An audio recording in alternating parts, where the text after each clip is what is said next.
Bonjour à tous, ravi de vous retrouver pour cette nouvelle édition de Sénat 360. Voici les titres. Jusqu'où ira le scandale Lactalis ce matin devant les sénateurs? La grande distribution reconnaissait que des produits défaillants rapportés par des clients avaient été remis par mégarde en rayon. L'association Foodwatch dénonce de nombreuses négligences et porte plainte. Le débat est à suivre. Adoption définitive des ordonnances réformant le Code du travail après un ultime vote du Sénat. Députés et sénateurs se sont mis d'accord sur une version commune de ce texte, un des principaux volets du programme économique et social d'Emmanuel Macron. On fera le point dans cette édition. Le service national universel sera bien obligatoire. Le chef de l'État l'a confirmé hier, ce qui relance le débat autour du financement d'une telle mesure. Le Sénat, le premier, avait chiffré en 2017 le coût d'un rétablissement pur et simple du service national de 15 à 30 milliards d'euros. Et je rappelle que vous pouvez réagir à cette émission sur Twitter avec le hashtag Sénat360. Pour m'accompagner cet après-midi, Saveria Rojek et Tam Tranui, le multiplex parlementaire, c'est tout de suite.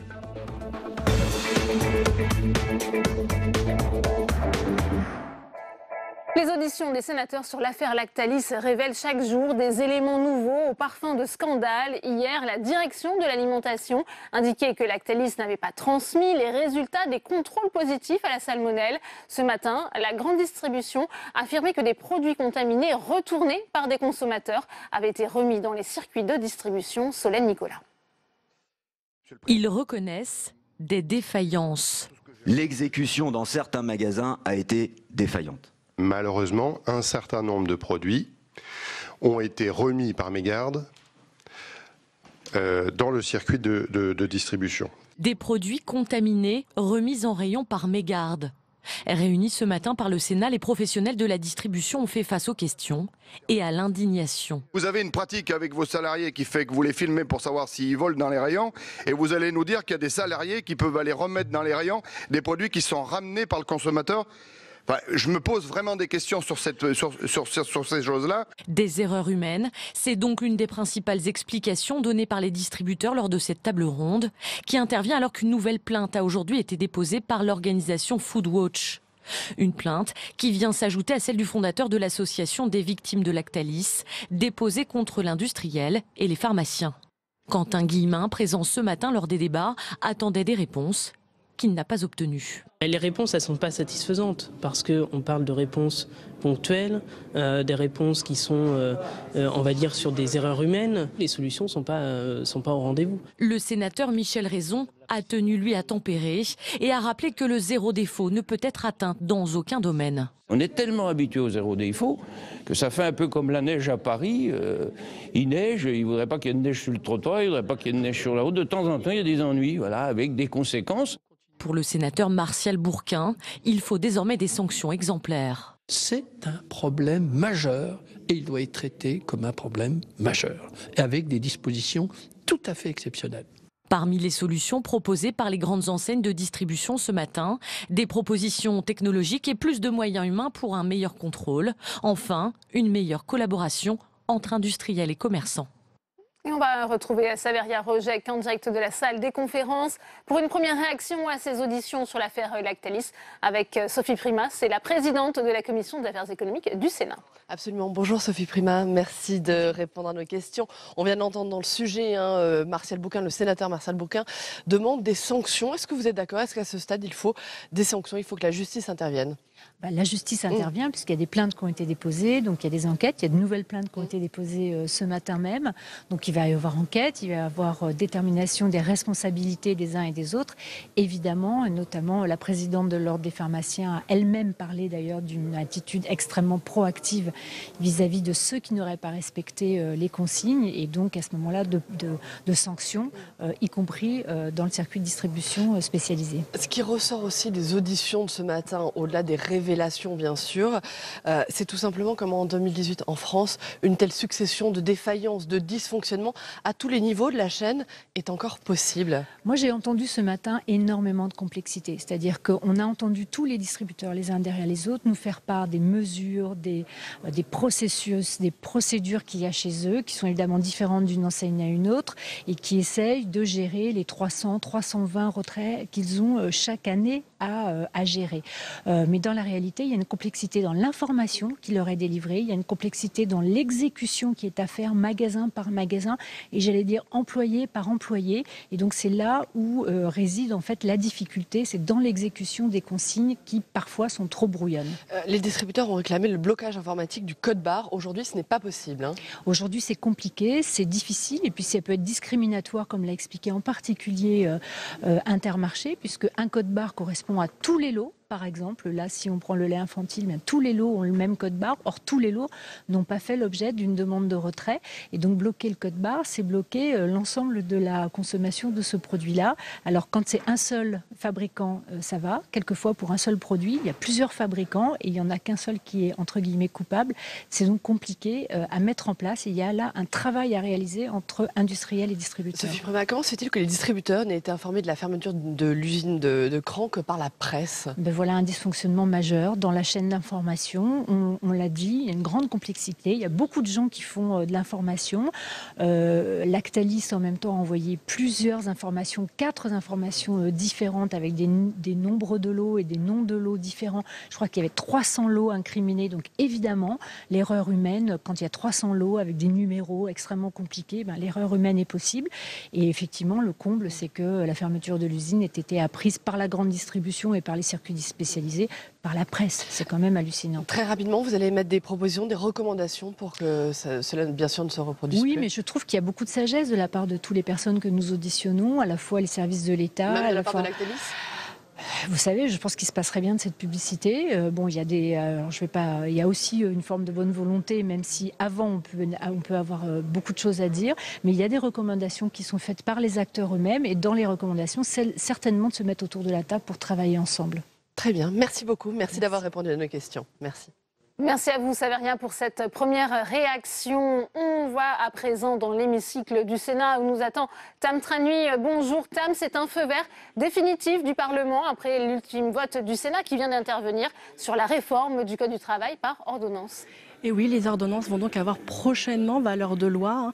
Il va tout de même falloir passer par une publication au journal officiel et par une validation par le Conseil constitutionnel. Mais effectivement, le Parlement a donné son feu vert. L'Assemblée nationale, c'était le 6 février. Et donc le Sénat, c'était juste à l'instant et à main levée. Ça a été plutôt expédié. Le texte avait fait l'objet d'un accord en commission mixte paritaire fin janvier.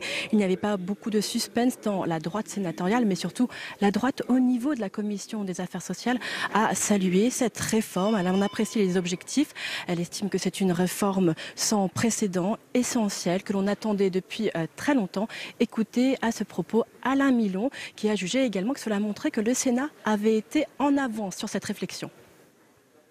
Dès l'examen cet été du projet de loi d'habilitation, nous avions exprimé notre satisfaction de constater que le gouvernement reprenait à son compte la plupart des thèmes sur lesquels la majorité sénatoriale s'était mobilisée depuis 2014, comme l'assouplissement des règles du mandatement syndical, la simplification des accords de flexi-sécurité, la rationalisation des institutions représentatives du personnel ou encore la remise à plat du compte pénibilité. Et même son de cloche du côté de la ministre du Travail, Muriel Pénicaud, qui a salué la qualité de l'écoute d'Alain Milon, justement, et puis celle du travail du Sénat de façon générale. C'est donc la lune de miel entre le ministère et les sénateurs. L'accord en CMP témoigne d'une ambition commune et partagée pour une réforme du Code du travail d'une ampleur inégalée depuis une trentaine d'années. Cela tient à votre connaissance à la fois politique et technique de ce sujet passionnant, mais quelquefois complexe, sur lequel nombre d'entre vous ont travaillé lors du précédent quinquennat, que ce soit dans cet hémicycle ou dans vos circonscriptions, et d'autres s'y sont plongés pleinement ces derniers mois. Notez cependant que dans ce satisfecit général, il y a bien un grand hic, le fait qu'aujourd'hui, plusieurs syndicats bloquent au niveau des branches la refonte de certaines conventions collectives. Aujourd'hui, le patronat propose de doubler les contingents d'heures supplémentaires, de redéfinir le travail de nuit, de revoir les indemnités de repas, de trajet dans certains secteurs. Les entreprises estiment que tout cela est indispensable pour améliorer la compétitivité des entreprises françaises. Mais les syndicats, par exemple de l'industrie chimique ou encore dans le bâtiment freinent des 4 fers et craignent qu'il y ait un dumping social entre entreprises. Bref, tout cela ne change pas aussi vite que le gouvernement l'imaginait et les ordonnances ne sont pas les remèdes à tous les maux qu'il a identifiés. Merci à vous, Tam, pour toutes ces précisions. Et un accord est intervenu également hier entre députés et sénateurs sur le projet de loi concernant l'accès à l'université. Je vous rappelle qu'il met en place la nouvelle plateforme Parcoursup, dont la vocation est de remplacer le système APB qui avait largement été décrié. Marie Brémaud. C'est bien parti pour Parcoursup. Députés et sénateurs ont réussi à trouver un consensus hier en commission mixte paritaire. Le projet de loi relatif à l'orientation et à la réussite des étudiants permet aux universités une forme de sélection qui ne dit pas son nom. Mais c'est un des arguments qui a pesé dans la balance pour les sénateurs de droite. Tout le monde ne peut pas faire des études, tout le monde ne peut pas faire une formation trop longue et surtout, il faut chaque fois faire des formations, bien sûr, qui élèvent la connaissance, l'intelligence, le niveau des étudiants, mais il faut aussi faire des formations qui débouchent sur une insertion professionnelle. Désengorger les universités, encourager des voies alternatives plus pragmatiques avec plus de débouchés, voilà l'état d'esprit de ce projet de loi. L'exécutif a tout fait pour en coulisses favoriser le compromis entre les deux assemblées, aux grandes dames des élus communistes. Hier soir, le masque est tombé. La ministre nous répète depuis 3 ou 4 mois qu'il ne s'agit pas d'une loi de sélection. Et hier soir, tout le monde a convenu que c'était une loi pour instaurer la sélection à l'université. Et c'est sur cette base-là que la droite de l'Assemblée nationale, du Sénat, et La République En Marche et le gouvernement sont tombés d'accord. Il y avait urgence pour le gouvernement qui avait déjà pris le décret nécessaire à la mise en place de Parcoursup avant même la fin de la procédure législative. Car l'objectif affiché est clair, appliquer la réforme dès la rentrée prochaine et ainsi prendre de court une éventuelle mobilisation lycéenne et étudiante. Mais les sénateurs de gauche attendent la décision du Conseil d'État, devant lequel ils ont déposé un recours pour application de la loi anticipée. Et on retrouve Saberia Rojek avec Catherine Morin-Desailly. C'est la sénatrice présidente de la Commission de la Culture et de l'Éducation du Sénat pour une réaction à cet accord trouvé en commission mixte paritaire. Bonjour Catherine Morin-Desailly, merci de répondre à nos questions. Le Sénat et les sénateurs ont donc trouvé un accord, bien sûr, avec les députés sur ce projet de loi sur l'accès à l'université. Il y avait urgence, car le décret qui met en place, qui permet Parcoursup, a déjà été pris, alors que la loi, elle, n'avait pas encore été examinée. C'était ça, il y avait une urgence? Il y avait une vraie urgence parce que le cadre juridique de l'APB post-bac est tombé. Le Conseil d'État et avant lui la CNIL ont enjoint le gouvernement à changer de système puisque le système APB post-bac, qui est un tirage au sort, ni plus ni moins, sur lequel nous avions alerté depuis plusieurs mois, plusieurs années, était devenu caduc juridiquement. Donc il y avait cette urgence, parce qu'on est dans un temps qui est celui des étudiants, de ceux qui vont passer le bac d'ici quelques mois. Il y avait absolument urgence de lui substituer des modalités nouvelles et sûres juridiquement. Du coup, le gouvernement était plus enclin, du fait de cette urgence, à accepter les modifications apportées par les sénateurs, justement. Je crois surtout que, et c'était le sens du discours que nous a tenu la ministre, elle était soucieuse que nous co-construisions un système qui puisse, sur la base d'un large débat national, en tout cas du Parlement, être un système qui donne satisfaction à tout le monde. La gauche, l'opposition parle en tout cas d'une sélection qui ne dirait pas son nom. Est-ce que c'est faux ou est-ce qu'au contraire vous assumez ce terme? La sélection... Jacques Grosperrin, le rapporteur, l'avait assumé. La sélection, elle existe déjà. Vous avez pratiquement la moitié de l'enseignement supérieur qui fonctionne comme ça. Les BTS, les concours de médecine, les classes prépa, ça fonctionne déjà comme ça. Là, il s'agit de l'entrée à l'université.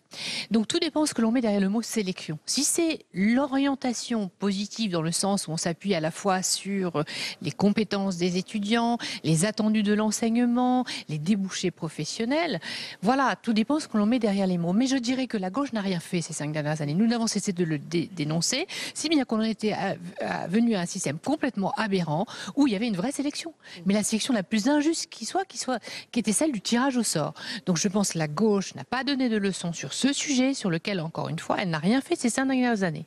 Dernière question très rapidement. Est-ce que vous craignez, Catherine Morin-Desailly, est-ce que vous craignez le recours des sénateurs communistes devant le Conseil d'État qui stopperait le parcours législatif de ce texte? La décision est rendue, je crois, la semaine prochaine. Il a bien été expliqué dans le cours des débats que en réalité, ce qui a été fait jusqu'à maintenant dans le cadre de Parcoursup, c'est juste l'enregistrement des vœux sur la base de la manière dont ils étaient enregistrés également dans le cadre de l'APB.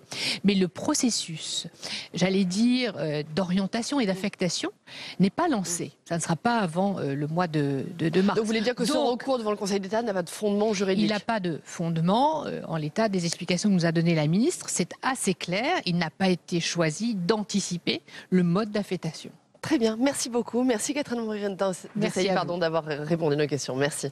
Merci à vous, Saint-Mérien, pour cette réaction. On sait désormais plus sur le futur service national voulu par Emmanuel Macron. Il sera universel et obligatoire. Le chef de l'État en a précisé les contours hier. Se pose à présent la question de la faisabilité d'une telle mesure. En 2017, le Sénat avait chiffré son coût entre 15 et 30 milliards d'euros. Quentin Calmy. Quelle durée, pour quelle tranche d'âge et sera-t-il ou non obligatoire? Depuis plusieurs jours, les déclarations de membres du gouvernement se faisaient contradictoires. C'est donc Emmanuel Macron qui hier soir a tranché tous ces débats. Devant les 120 journalistes de l'association de la presse présidentielle, il explique vouloir un service national universel qui serait bien obligatoire, entre 3 à 6 mois. Pour le sénateur Jean-Marc Todeschini, il y a sur cette question une véritable cacophonie de la part de l'exécutif. Le président a dit pas de casernement pour réduire les coûts, mais 3 à 6 mois, il faut les accueillir. Ne serait-ce que la restauration. Est-ce qu'on va mettre encore cela sur le dos des élus locaux? Des sénateurs qui l'an dernier ont déjà tenté de chiffrer cette proposition. Avec 10 à 15 milliards d'euros pour les infrastructures, 2 à 3 milliards pour de nouvelles acquisitions foncières, puis sur 5 ans, 12 à 15 milliards pour l'encadrement, sans compter l'éventuel équipement, le transport ou une possible rémunération des appelés. Les sénateurs ont chiffré que cette mesure pourrait ainsi coûter jusqu'à 30 milliards d'euros.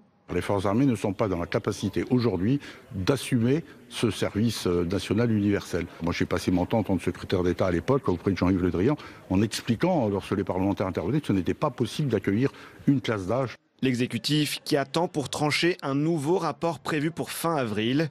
Mais déjà, une phase d'expérimentation de ce nouveau service national obligatoire est envisagée pour début 2019.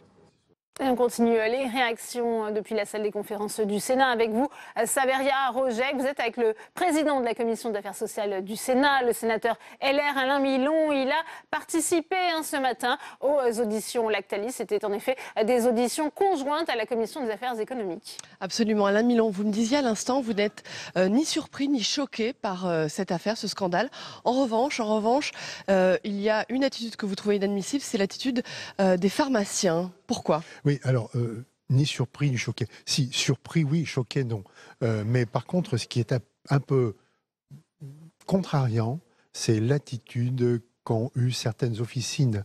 Les pharmaciens sont des professionnels de santé, ils sont habitués à avoir des alertes, et le fait qu'ils aient continué, après les alertes, de vendre des boîtes de lait probablement contaminées, c'est absolument inadmissible de la part de professionnels de santé garants de la santé publique. Ce qu'on ne retrouve pas obligatoirement dans les grandes surfaces, où là, on a des gens qui sont chargés de mettre dans les étalages des boîtes de lait. Ils ont été prévenus, mais ils n'ont pas la formation nécessaire pour obligatoirement se rendre compte qu'il y a un danger. Donc il y a une différence à mes yeux importante. Les grandes surfaces qui n'ont pas fait le travail comme il fallait le faire, mais ce n'est pas obligatoirement intentionnel, et les pharmaciens qui, eux, sont des professionnels de santé et qui, à mon avis, pour certains d'entre eux en tout cas, intentionnellement, ont continué de vendre des produits probablement contaminés. On rappelle les chiffres, 30 grandes surfaces, 44 pharmacies, 2 hôpitaux, 2 crèches, 3 grossistes ont continué bien sûr à vendre les lots incriminés. Comment cela a-t-il été possible? Est-ce que ce matin, lors de l'audition, vous avez une réponse à cette question? On n'a pas eu de réponse directe, puisque les grandes surfaces, enfin ceux qui représentaient les grandes surfaces, se sont un petit peu retranchés derrière leurs propres ouvriers qui travaillaient dans les étalages. Ils ont dit que ce n'était pas de leur faute, mais probablement de la faute de leur personnel, ce qui est une attitude pas très courageuse. Et le fait qu'ils se soient retranchés aussi derrière le fait que Lactalis ne les ait pas prévenus ou les ait prévenus en retard qu'il ne fallait plus distribuer tel type de lait. Donc, eux se sont retranchés derrière leurs employés et derrière Lactalis, ce qui n'est pas courageux. Les pharmaciens, eux, sont responsables directement. Et la présidente de l'Ordre l'a bien dit, d'ailleurs. Est-ce que Lactalis va pouvoir se retrancher derrière l'argument que les germes sont de plus en plus résistants? Non. Non.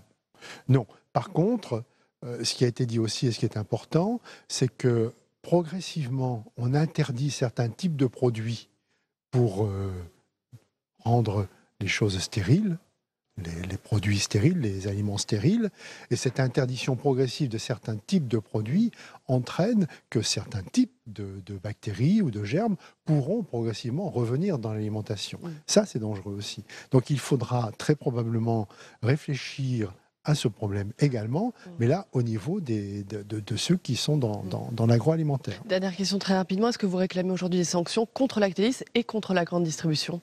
Ni l'un ni l'autre. Je pense qu'il faut que chacun, je réclame plutôt qu'on remette des mesures supplémentaires de sécurité alimentaire de manière importante. Ce que je voudrais insister aussi, c'est le fait de l'efficacité des agences de l'État, que ce soit la Direction générale de santé, l'Agence du médicament et de la sécurité alimentaire. Ces agences-là ont fait très bien leur travail. Très bien, merci beaucoup, merci d'avoir répondu à nos questions. Merci. Merci à vous, Saverien. Et on poursuit le débat sur cette affaire Lactalis en plateau avec mes invités dans notre premier débat.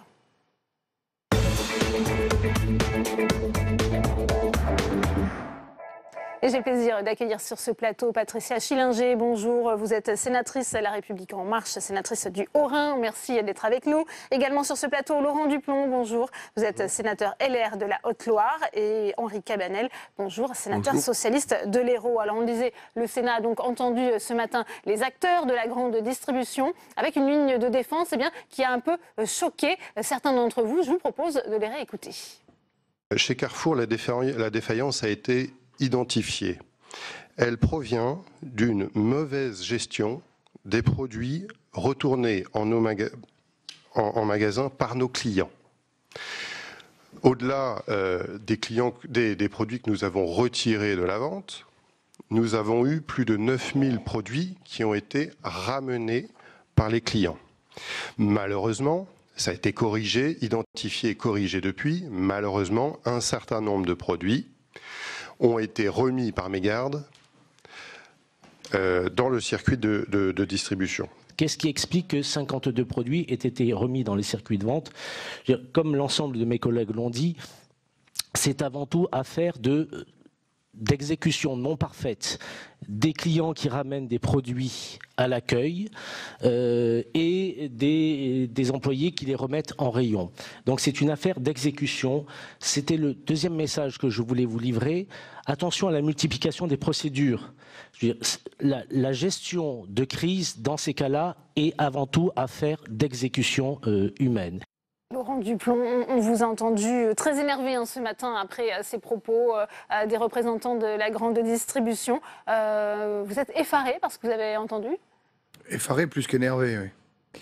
Effaré parce que quand on connaît le process aujourd'hui de la façon dont la grande distribution traite les fournisseurs, c'est ce que j'ai dit. Je pense qu'il serait normal de s'appliquer à soi-même ce qu'on applique aux autres. Et quand un fournisseur a le moindre défaut, la grande distribution le pénalise. D'ailleurs, je tiens à dire, parce que j'ai oublié de le dire ce matin, que toutes les mesures de retrait sont exclusivement financées par les entreprises, c'est-à-dire par les fournisseurs. Elles sont à la charge. Donc, ce qui veut dire que pour la grande distribution, elle n'a pas d'argent à sortir et que même dans les relations commerciales, quand il y a retrait, il y a pénalisation du fournisseur par la grande surface. Donc ce qui m'étonne le plus, c'est que quand on veut que les fournisseurs soient irréprochables et quand on leur applique toutes les pénalités possibles et inimaginables avec une capacité d'ingéniosité effarante, eh bien la moindre des choses, c'est de se l'appliquer à soi-même. Et là, quand on nous explique que c'est des salariés qui ont remis en rayon des produits qui avaient été rapportés suite à un retrait, j'ai des difficultés à l'accepter, oui. C'est d'ailleurs une attitude peu courageuse, nous dit Alain Milon. Patricia Schillinger, on voit finalement la grande distribution se réfugier en quelque sorte derrière cette erreur humaine, celle de ses salariés. Qu'en pensez-vous? Moi, je suis aussi effarée d'entendre ça, que ce soit les salariés qui soient fautifs. Il y a quand même un process lors des alertes et ce sont les responsables de faire en sorte que ces produits soient retirés. Il y a quand même, je pense, un organigramme, les gens sont informés et c'est pas les personnels. C'est que là, il y a eu défaillance d'information.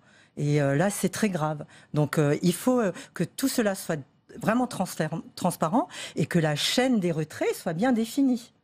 Au fil des auditions, Henri Cabanel, on se rend compte qu'il y a quand même une multiplication des négligences de part et d'autre. Quand on sait qu'il y a énormément de produits qui sont rappelés, retirés des grandes surfaces, ça a été expliqué ce matin. Qu'est-ce que ça vous inspire ? Mais ça m'inspire un peu comme mes collègues. À la limite, quand j'entends ce que j'ai entendu ce matin, s'il y avait des sanctions à appliquer, ce seraient les clients qu'on sanctionnerait parce qu'ils ont ramené les produits. Ils ont à mi-mot mis en avant leurs responsabilités parce que effectivement, je pense qu'ils sont armés pour savoir comment organiser de tels process, puisqu'ils nous ont expliqué ce matin que c'était régulier, les retraits, et qu'il fallait, soi-disant, les classer par importance. Bon, je pense qu'ils sont très conscients de ce qu'ils font, de ce qu'ils peuvent faire, et surtout de ce qu'ils n'ont pas fait pour éviter tout ça. Ça a surpris tout le monde, le fait qu'ils mettent en avant l'accusation de certains de leurs salariés, où là, voilà, je me demande si c'était fait exprès d'accuser les clients d'avoir mal rapporté leurs produits. Enfin, là, c'est vraiment effarant, quoi. Et pourtant, Laurent Duplomb, on voit quand même qu'il y a un facteur humain très important. Ça a été dit ce matin lors des auditions. Est-ce qu'on peut justement empêcher de telles défaillances quand on a un système comme ça qui est géré par le visuel, par les salariés aussi qui vont voir les produits à retirer en rayon ? Oui, après, je ne sais pas répondre à une question comme celle-ci parce que je ne sais pas comment est organisée la réception des produits qui sont retirés. Moi, ce que je voudrais bien faire comprendre à tous ceux qui nous regardent, c'est le système aujourd'hui de la commercialisation des produits en France. Nous avons depuis 3 ans, depuis 4 ans même, la création de 4 grandes centrales d'achat qui pèsent sur 88,5% des produits vendus en France. Ces 4 centrales d'achat achètent à de multiples fournisseurs. Et ces 4 centrales d'achat, dans leur capacité de négocier, ont une façon de le faire qui est totalement irrespectueuse de leurs fournisseurs. Et je trouve que ce système qui a été mis à jour démontre que la grande distribution qui se charge de pointer du doigt ses fournisseurs en sans arrêt les condamnant et en sans arrêt les pressurisant, ne se donne pas les moyens de respecter la moindre des choses, qui est la qualité du service rendu à la population. Pour autant, ça ne doit pas dédouaner Lactalis en tant que fournisseur de ses obligations aussi de contrôle, Laurent Duplomb. Bien sûr. Je ne parle pas de dédouaner Lactalis. Je pense aussi que notre rôle de sénateur, et après je peux comprendre que tout le monde ne partage pas le même avis, c'est aussi de se dire, de regarder l'histoire. En 1950, 15 000 cas mortels d'intoxication alimentaire existaient en France. Le système qui a été mis en place depuis 1950 permet de ne presque plus avoir de cas mortels d'intoxication alimentaire. Je vous rappelle qu'il n'y a pas très longtemps, un pays voisin du nôtre, celui de l'Allemagne, qui avec des pousses de soja bio, a eu 21 morts liés à des cas d'intoxication alimentaire.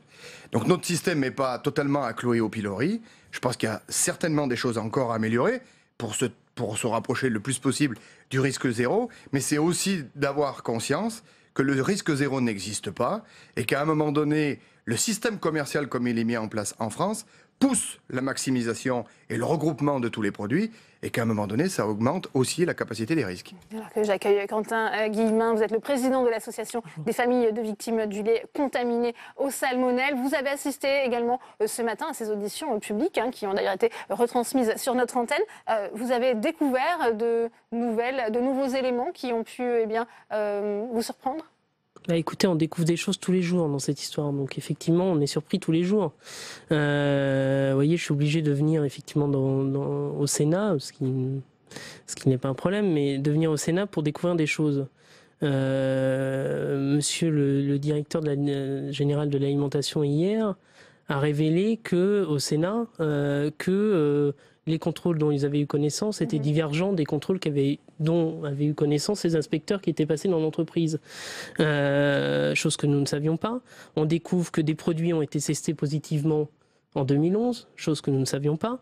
On découvre ce matin qu'une des excuses que prennent les distributeurs pour dire nous avons continué à vendre des produits retirés du marché était le fait que les clients aient ramené des produits contaminés. Donc, on découvre des choses tous les jours. On découvre ce matin que les conditions d'hygiène dans l'entreprise sont discutables. C'est un témoignage, effectivement, voilà. d'une ex-employée. Donc, effectivement, on est surpris et en même temps, pour tout vous dire, on commence à ne plus l'être. Parce que, encore une fois, au fur et à mesure qu'on tire la ficelle, on découvre des choses. Et j'aime autant vous dire que les explications qui ont été données ce matin sont pour nous, je ne sais pas ce qu'en pensent mesdames et messieurs les sénateurs, mais sont pas du tout satisfaisantes. Comment on peut expliquer qu'on fasse un produit en promotion le 3 janvier, produit retiré du marché et qu'on pousse finalement les clients à acheter ce produit dans les enseignes. Et je parle d'enseignes dans tous les magasins du même groupe. Donc ce n'est pas une erreur individuelle, ce sont des erreurs collectives et donc d'un système qui n'a pas fonctionné. Comment se fait-il que l'enseigne ait décidé de faire une promotion au 3 janvier sur ses produits à moins 30 ou moins 40%, je ne sais plus exactement. Enfin, c'est quand même... Et sur ce type de produit, nous n'avons jamais des promotions de ce type-là. Henri Cabanel, je voudrais qu'on revienne à ce que disait aussi Laurent Duplon sur cet aspect. Le risque zéro n'existe pas, certes, mais est-ce que c'est un argument que les familles, justement, des victimes peuvent entendre ? Le risque zéro n'existe pas, mais il faut se poser la question, quels moyens peut-on se donner pour une meilleure sécurité alimentaire ? C'est ça la vraie question. Et aujourd'hui, force est de constater que il y a une baisse d'effectifs dans la fonction publique. Il y a depuis 10 ans 1000 emplois de moins dans les services vétérinaires. Il y a ce qui nécessitait avant, donc, avec ces salariés et ces fonctionnaires, des contrôles plus réguliers dans les entreprises. Une entreprise comme Lactalis était contrôlée 4 à 5 fois par an, puisque c'est quand même un gros groupe. Aujourd'hui, elle ne l'est qu'une fois par an. Et on demande à ces entreprises des autocontrôles. Autocontrôles qu'elles font et qu'elles doivent fournir à la DGCCRS s'il y a un problème. Je rappelle que Lactalis, les problèmes ont été décelés au mois d'août. Et que les premiers retraits ont été quelques mois plus tard. Donc là, il y a un laps de temps, à mon avis, trop important. Et à nous de voir... Hier, c'était en 2009 déjà. Et en plus, bon, il y avait eu quelques problèmes les années avant. Donc la question que l'on doit se poser, effectivement, c'est quels moyens veut-on se donner pour assurer une sécurité alimentaire digne de ce nom ? Je rappelle, et ça nous avait été... il y a eu une information du directeur général de l'alimentation avant-hier qui disait que dans d'autres pays, et notamment au Danemark, on met 8 fois plus d'argent pour le contrôle sanitaire. Donc la question, est-ce que l'on veut réellement un vrai contrôle sanitaire digne de ce nom, avec les moyens qu'on doit lui doter ? Moi, j'aimerais bien savoir, vous voyez, dans cette entreprise combien de moyens sont mis dans la sécurité alimentaire. Parce qu'à l'heure actuelle, on est incapable de le savoir. On est incapable de le savoir parce que de toute façon, l'entreprise ne publie pas ses comptes. Donc, il faut de la transparence de la part de Lactalis, effectivement. Je vous propose, puisqu'on en parle, d'écouter justement un extrait de l'audition du directeur général de l'alimentation. C'était donc hier au Sénat. Ce qui est dommage, c'est que dans la mesure où la plupart des cas, c'est à nouveau des salmonella agona, au-delà du fait que ça n'a pas été transmis, ce qui est dommage, c'est qu'il n'y ait pas eu finalement un questionnement au niveau de l'entreprise, je suis très direct, sur le fait que c'était quand même étonnant de retrouver une salmonella agona à plusieurs reprises au fil des années, alors qu'on l'avait trouvée en 2005. Directeur, juste pour que je comprenne, enfin pour être sûr de bien comprendre, ça veut dire que pendant toutes ces années, il y a eu des autocontrôles d'environnement quelques-uns positifs dont on n'a faisant pas eu apparaître une salmonella, la salmonelle, qui ne vous ont pas été transmises. C'est ça. Alors que vous aviez demandé l'ensemble des autocontrôles. Lorsqu'on fait l'inspection au niveau des établissements, effectivement, un des éléments de vérification du PMS, c'est la vérification des autocontrôles. Patricia Schillinger, comment on peut faire pour justement obliger une entreprise à fournir ces autocontrôles, surtout quand ils sont positifs ? Mais là, il faut pousser les choses, les laboratoires, il faut revoir le système, il faut demander plus de contrôle, il faut que ce soit inscrit, soit par la loi, soit par une autre façon de travailler, mais là, c'est juste insupportable. Moi, en tant que mamie et maman, je comprends les inquiétudes et surtout aujourd'hui, c'est tous les parents, c'est tous les Français qui sont inquiets sur l'alimentation, sur les vaccins. Aujourd'hui, il faut de la transparence et puis il faut punir. Je pense que là, il y a des choses, des défaillances qui sont visibles et là, il faut vraiment punir. Donc, il faut que la loi elle soit beaucoup plus dure et il faut avoir des représailles. Laurent Duplon, sur ce qu'on vient d'entendre, justement sur ces autocontrôles qui ont finalement été cachés, en tous les cas, qui n'ont pas été transmis aux autorités sanitaires. Là-dessus. Pas sur le principe de dire si ça a été caché, c'est l'enquête judiciaire qui fera le déballage de toutes ces choses-là. Et c'est normal que si l'enquête judiciaire va jusqu'au bout, et s'il y a des choses à condamner, que les choses soient condamnées.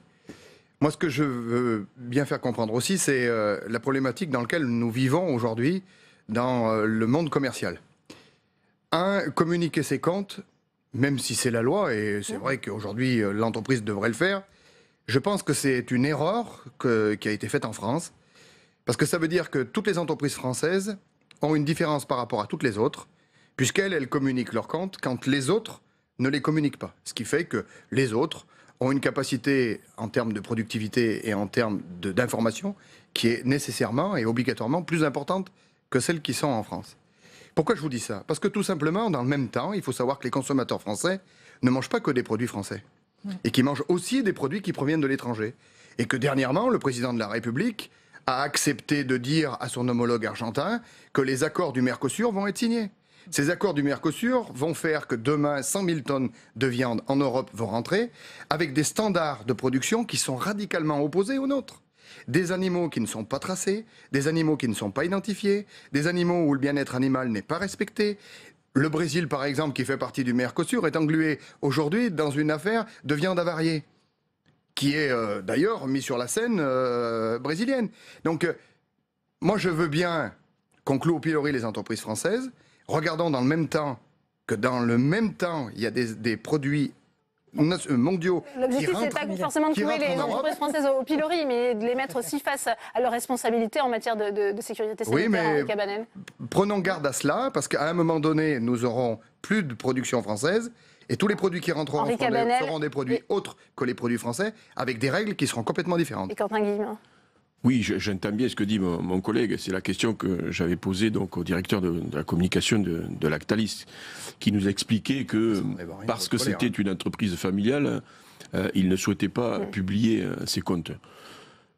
Ça, c'est une question que le législateur aurait dû se poser en amont. Mais il y a eu la loi Sapin 2, la loi c'est la loi, et la loi elle doit être pour tout le monde, pour tout le monde. Et donc, il est dans l'obligation de respecter la loi.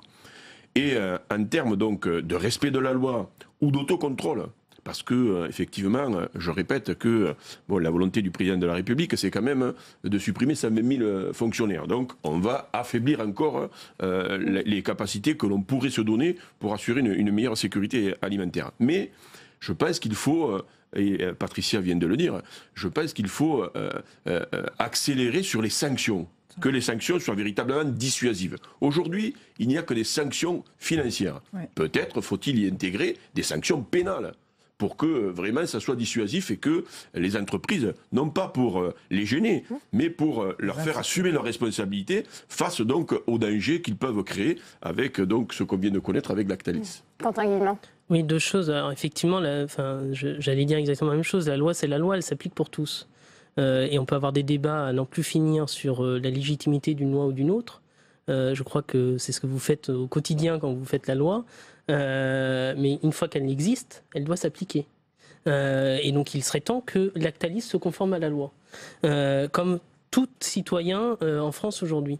Donc je le dis, et je le dis haut et fort. Et ce groupe-là, j'entends ce que vous dites sur les entreprises françaises, mais ce groupe-là a une responsabilité. Il a une responsabilité d'autant plus grande, vous voyez, qu'il met effectivement un doute sur toute une filière française. Moi, j'ai eu des éleveurs au téléphone, j'ai eu un certain nombre d'autres entreprises.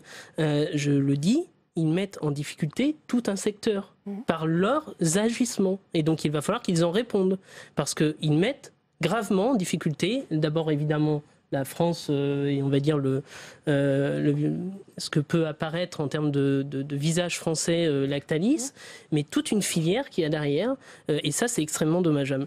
Et je le dis aussi, mais la loi c'est aussi, elle doit s'appliquer à tous. Et quand, vous voyez, l'Ordre national des pharmaciens dit...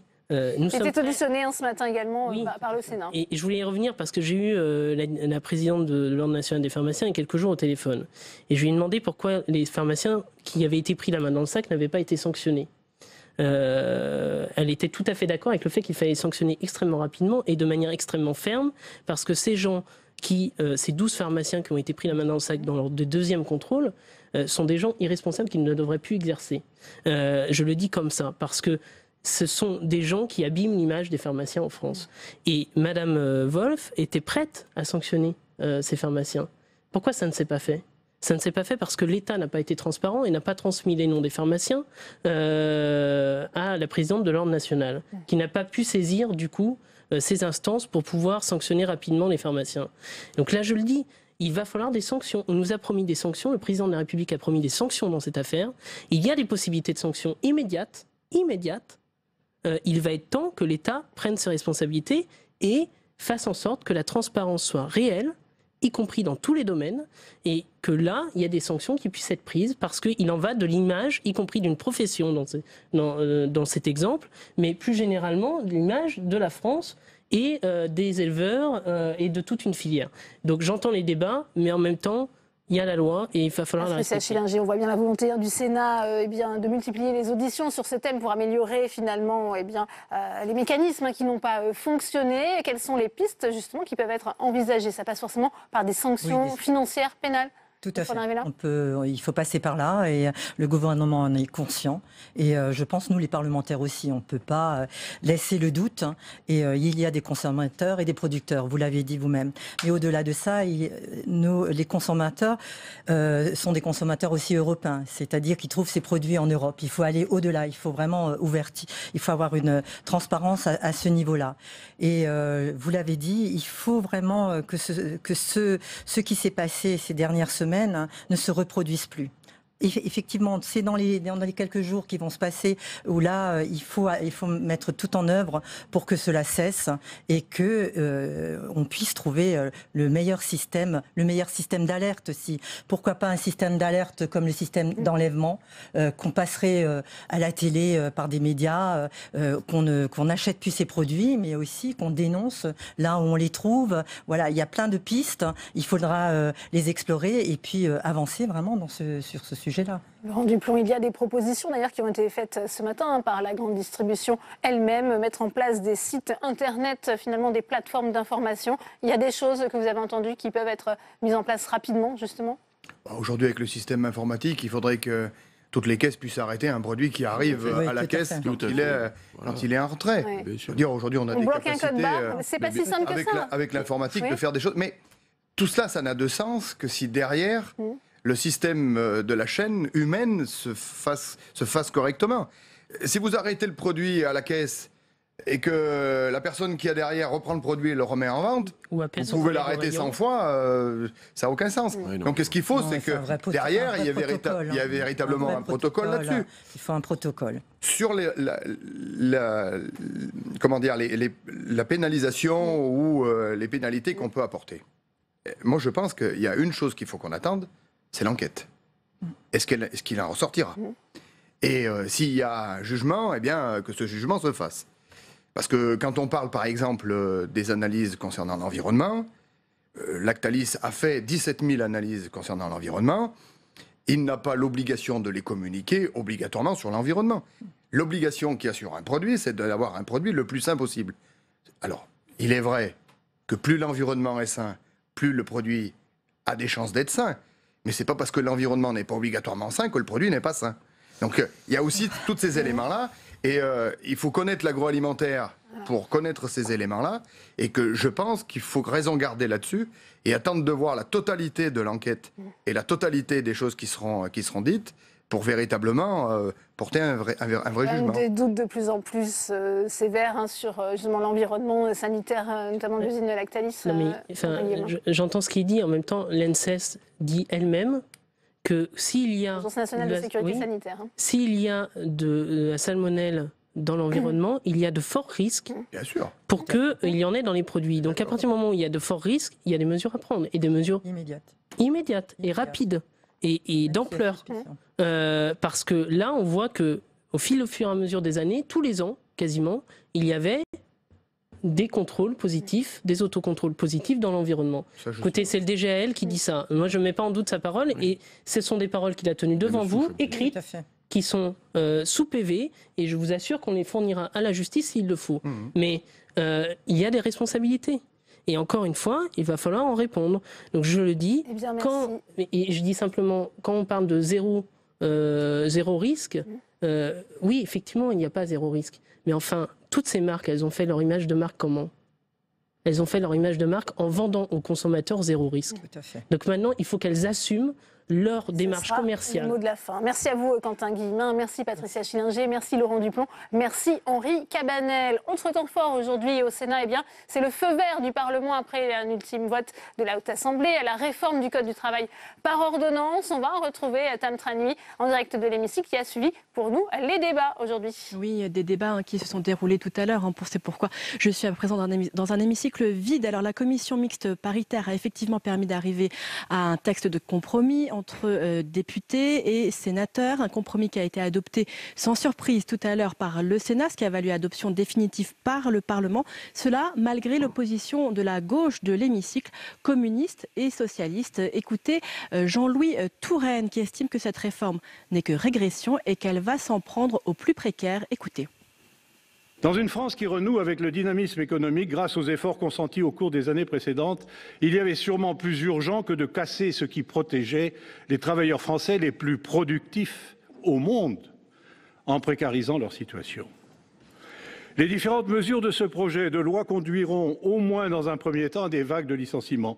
Nous aurions dû prendre le temps de méditer sur les conséquences des dérégulations en Allemagne, des jobs à 1 euro, des temps très partiels non voulus, des emplois précaires pour 7 600 000 personnes.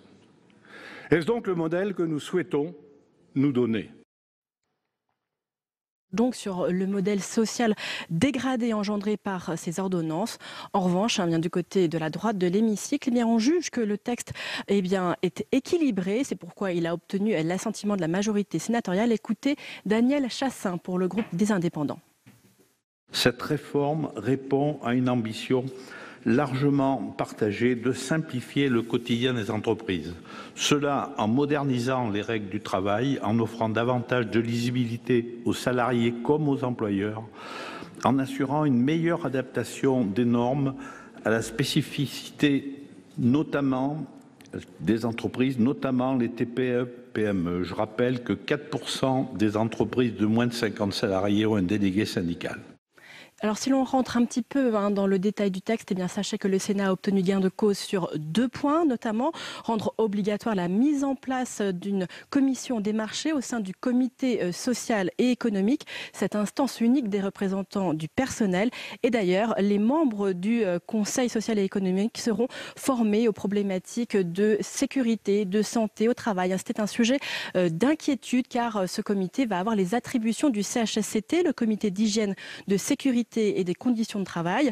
En revanche, les sénateurs ont cédé sur le rétablissement des observatoires départementaux du dialogue social. Autre pas fait par le Sénat, il a accepté la généralisation des accords majoritaires au 1er mai prochain au lieu de septembre 2019 initialement. Les sénateurs qui restent néanmoins très dubitatifs sur le calendrier. Notez enfin que certainement le Conseil constitutionnel va être saisi par la gauche qui juge qu'il y a de très nombreux cavaliers législatifs au sein de ce texte. Merci à vous, Tam. Et justement, on retrouve Saveria Rojek avec Patrick Kanner. C'est le président du groupe socialiste ici au Sénat. Que pense-t-il de cette adoption de la réforme du Code du travail par ordonnance ? Absolument. Bonjour Patrick Kanner. Bonjour. Merci de répondre à nos questions. On connaît la position de votre groupe, bien sûr, sur ces ordonnances loi travail. Première question, est-ce que vous allez déposer un recours devant le Conseil constitutionnel pour contester cette loi ? Ce n'est pas aujourd'hui l'hypothèse de travail. Nous contestons le principe même du contenu de cette loi que nous estimons vraiment aller beaucoup trop loin dans une forme de déséquilibre entre les nouveaux moyens donnés aux employeurs, au patronat et finalement des droits aux salariés qui sont diminués. La loi El Khomri vient d'être écrite. L'encre est encore bien peu sèche et on aurait pu attendre la mise en œuvre de cette loi avant d'imaginer des ordonnances qui aujourd'hui sont pour moi une forme de régression vis-à-vis du travail qui a été mené dans le quinquennat précédent. Est-ce que c'est une loi, c'est une loi qui va fragiliser et précariser les salariés ? Reprenez ce qui a été fait. le compte personnel d'activité avec François Hollande, la garantie jeune pour les jeunes les plus en difficulté, la prime d'activité pour les salariés modestes, tout ça existe encore, et heureusement.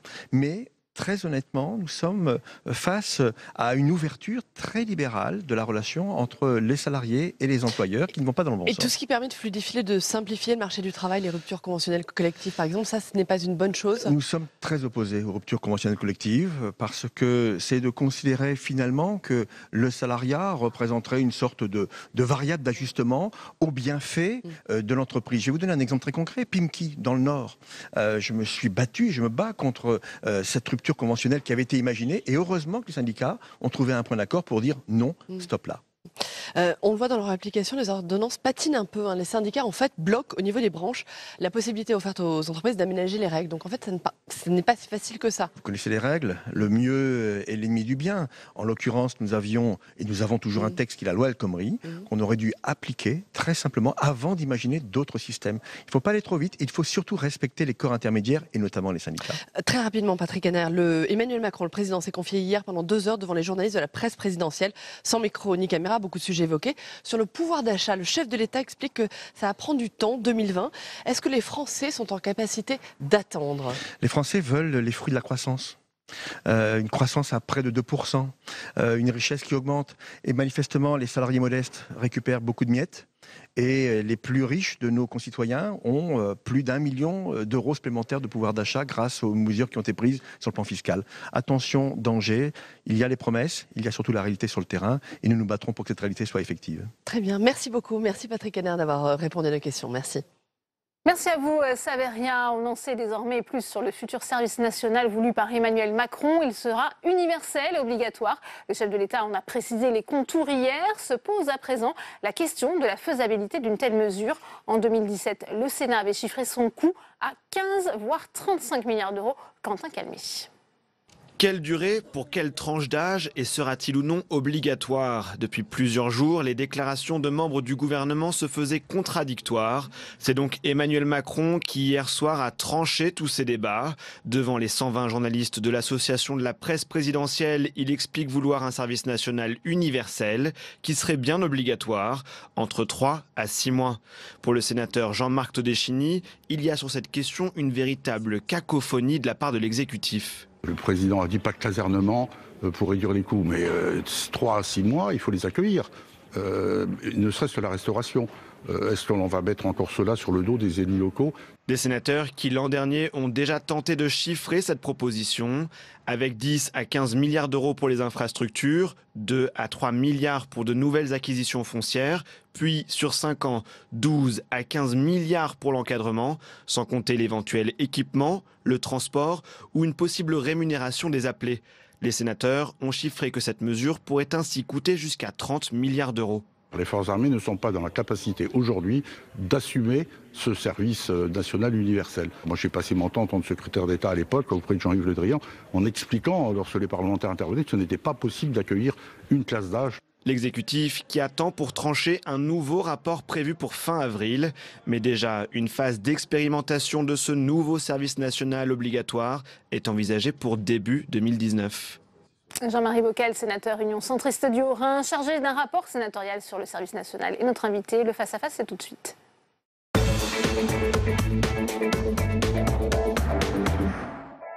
Bonjour Jean-Marie Bockel, un service national qui sera universel et obligatoire. Vous applaudissez des 2 mains cette proposition d'Emmanuel Macron?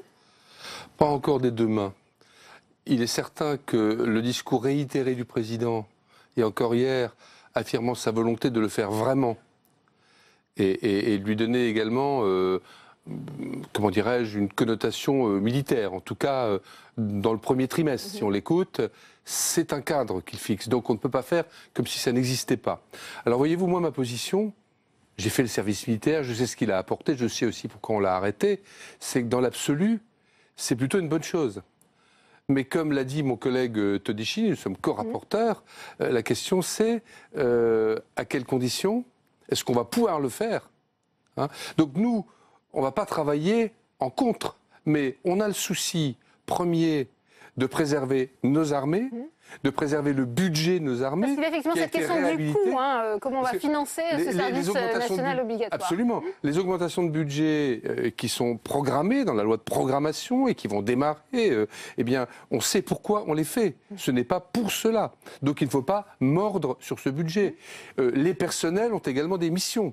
Donc la partie militaire, comment, à quel coût complémentaire, avec quel personnel, militaire notamment, dans quel délai? Ça, ce sont des questions auxquelles nous devons apporter une réponse pour que nous puissions applaudir, en tout cas en ce qui me concerne, dès demain, sur la faisabilité. Parce que moi, je ne veux pas m'abriter, si vous voulez, derrière des arguments matériels ou financiers pour dire que ça n'est pas bien. Autant le service militaire d'un an, comment dirais-je, si un jour on décide de le rétablir, ce sera un budget considérable, ce sera un changement considérable, ce sera une préparation au long cours, on n'en est pas là. Alors là, le chef d'État annonce une durée autour du trimestre, mais ça pourrait être plus long si on intègre également un service civique. Oui, mais bon, on est à la fois dans un dispositif qui n'est pas le retour du service militaire, mais avec un cadre militaire pendant les 3 premiers mois, c'est ce qui a été dit par le président, avec une possibilité d'extension pour tout le monde obligatoire. Bon, ça pose quand même la question de quels investissements, qui fait quoi pour les accueillir, quelle sera la durée des périodes, est-ce que c'est 3 mois? Ce n'est pas l'armée qui finance, qui doit financer. Ah non, ça c'est hors de question. Oui. Ça c'est hors de question. D'ailleurs, le président lui-même, dans une précédente intervention, l'avait dit, et avait dit d'ailleurs, c'était ses vœux aux armées à Toulon, que les efforts budgétaires et de manière générale le budget des armées seraient préservés. Donc si vous voulez, on est devant ce qui reste, de mon point de vue, une bonne idée, avec un peu plus de clarté, parce qu'à un moment donné, je pense notamment au rapport des députés, ça partait dans tous les sens, tant au niveau de l'âge, on commence à 11 ans, on fait plusieurs séquences, c'est interministériel, c'est ni civil ni militaire, qui est en quelque sorte un tronc commun. Militaire. Sur des parcours de citoyenneté, c'est ce que préconisent vos collègues députés dans un rapport aujourd'hui. Ça, je pense que c'est un peu, excusez-moi l'expression, de la bouillie pour les chats. Mais qui est un... Enfin, je n'ai pas lu leur rapport, il est sûrement très bien, mais cette idée en tout cas. Mais qu'il y ait un tronc commun militaire qui permette ensuite à certains d'aller vers la réserve. Donc là, c'est une démarche volontaire. La réserve monte en puissance. À d'autres d'aller vers des engagements civiques. À d'autres d'être mobilisables pour faire ensuite des périodes et constituer une deuxième réserve. Justement, cette garde nationale, ça peut être aussi on avait fait un rapport sur la garde nationale, d'ailleurs. Oui, il peut y avoir un lien. Donc ça peut être intelligent. Mais pour le moment, c'est un concept. Donc on ne voit pas exactement encore clairement ce que veut le président.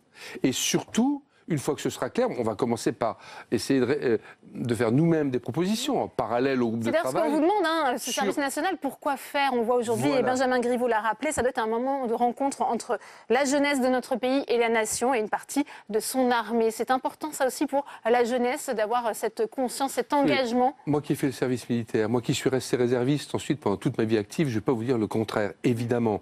Donc là, la difficulté, c'est qu'on est, malgré le caractère militaire affirmé, ce qui est bien, dans quelque chose qui reste hybride. Donc il faut clarifier, définir. Ça, c'est devant nous. Et une fois qu'on sera au clair sur ce qu'il est bon de faire pour notre jeunesse, avec également cet objectif de cohésion, de préparation éventuellement à un engagement dans la réserve en cas de besoin, de crise, et également cette dimension civique, etc., il faudra voir qui paye quoi et qui encadre qui et où ça se passe et à quelles conditions. Et ça, c'est un vaste chantier. Je ne suis pas sûr qu'en 6 mois ou en 1 an, dans le contexte budgétaire actuel et avec les contraintes militaires actuelles, on puisse le résoudre. Donc je pense que nous aurons aussi des messages, en ce qui me concerne dans un esprit éminemment positif, à faire passer au président de la République et au gouvernement pour que la montagne n'accouche pas d'une souris. Il doit être aussi universel, ça va s'adresser aux filles, aux garçons, aux hommes et aux femmes. Si vous voulez, dans le monde d'aujourd'hui, où c'est universel, où c'est pas. Alors, ça pouvait être volontaire, comme l'avait suggéré Mme Parly. Bon, ça, cette porte s'est fermée. Donc, où c'est universel, où ça n'est pas. J'allais dire, vous en serez d'accord. Dans le monde d'aujourd'hui, on fait ou on ne fait pas. Est-ce qu'il faut aussi, eh bien, je reviens à cette notion d'engagement chez les jeunes, de cette citoyenneté, ce sont des valeurs qui sont perdues auprès de la jeunesse, selon vous ? On n'est pas dans le c'était mieux avant, on n'est pas dans la nostalgie, mais on a certainement à regagner, à reconstruire, à réexpliquer, à retransmettre ces valeurs. Et il est certain que, et les militaires le savent, dès qu'une situation humaine, des jeunes en grande difficulté, dès qu'une situation est très dégradée, on sait que chaque fois qu'on s'adresse aux militaires, et là je parle de leur capacité d'encadrement, éducative, on le voit pour les épines, on le voit pour... ça fonctionne. Ça fonctionne, il redonne envie, le moral, une restructuration. Mais là, nous sommes dans des exemples qui concernent chaque fois quelques centaines ou quelques milliers de jeunes. Ça n'est pas aller plus loin. Hein. Et là, effectivement, l'armée est capable de le faire en fonction des moyens qu'on lui donne.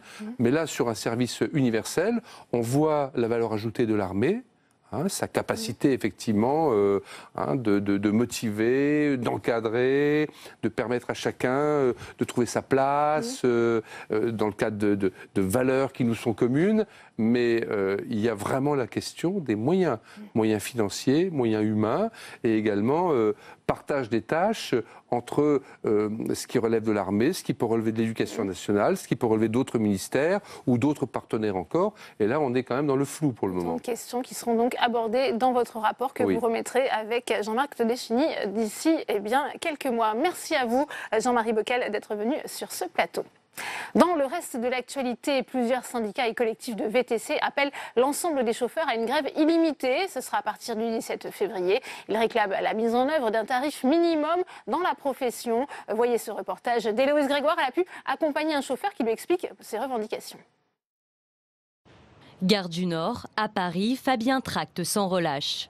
Depuis près de 2 ans, il est chauffeur de VTC. Il a sa propre clientèle, même si de temps en temps, il travaille pour des applications. Ce matin, il tente de convaincre ses collègues de faire grève avec lui samedi prochain. Il faut vraiment être là.